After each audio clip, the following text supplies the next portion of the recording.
गांव में एक छोटा लड़का राहुल अपने माता पिता के साथ रहता था।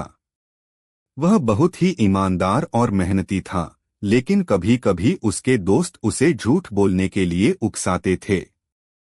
एक दिन गांव के राजा ने घोषणा की कि जो भी व्यक्ति सबसे ईमानदार होगा उसे राजमहल में खास पुरस्कार दिया जाएगा। इस प्रतियोगिता की खबर पूरे गांव में फैल गई। सभी लोग अपने अपने तरीके से राजा को प्रभावित करने की योजना बनाने लगे।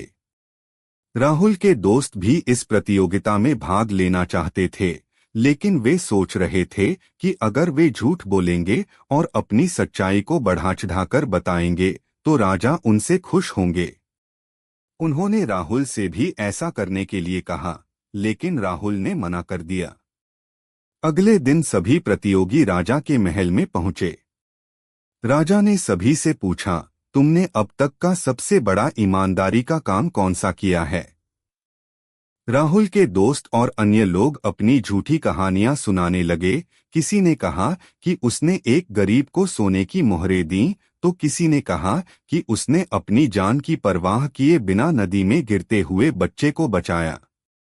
लेकिन वास्तव में ये सभी कहानियां झूठी थीं।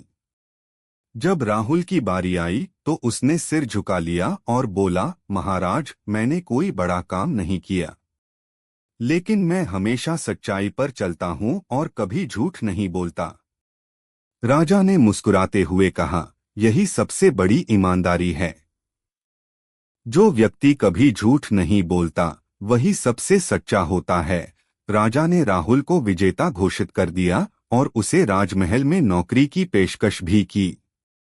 राहुल के दोस्तों को अपनी गलती का एहसास हुआ और उन्होंने उससे माफी मांगी। उस दिन के बाद से गांव में सभी ने सच्चाई को अपनाने का संकल्प लिया। शिक्षा। यह कहानी हमें सिखाती है कि सच्चाई की ताकत सबसे बड़ी होती है। भले ही झूठ बोलकर कुछ समय के लिए सफलता मिल जाए, लेकिन अंत में केवल सच्चे इंसान को ही सम्मान और विश्वास मिलता है।